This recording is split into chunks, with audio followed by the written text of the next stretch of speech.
Isang bagong tambayan para sa mga naghahanap ng tunay na lutong Pinoy ang binuksan nitong nakaraang buwan dito sa Barcelona.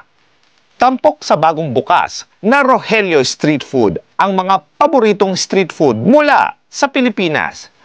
Mula kwek-kwek, fishball, hanggang sa mga silog meals gaya ng barsilog at chicksilog. Matatagpuan ang Rogelio Street Food sa kalye Villadomat 195 sa Barcelona.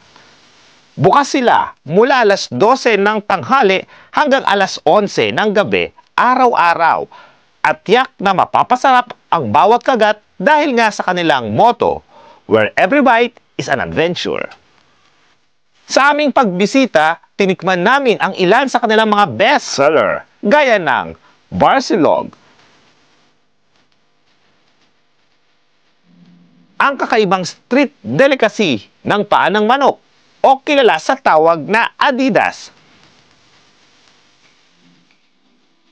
At ang klasikong kwek-kwek na pinalamanan ng itlog ng pugo at sinamahan ng espesyal na sausawan.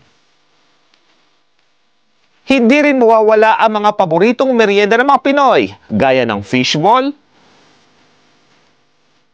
at ang mga french fries na may cheese at sweet and sour na flavors. Para sa panghimagas, suwak na suwak ang kanilang malamig at matamis na black gulaman. Makikita rin sa kanilang menu ang iba't ibang tapas-style snacks tulad ng calamares, mozzarella sticks at mga gyoza dumplings. May pasta rin at iba pang dessert tulad ng ice crumble at turon. Talagang pang-Filipino ang lasa.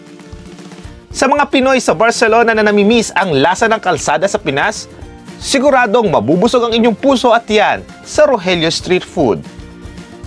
Tara na sa Rogelio, lasa't saya ng Pinas, hatid dito sa Barcelona. Katambayan Channel, kwento ng bayan, hatid ay balita, nitit kasiyahan.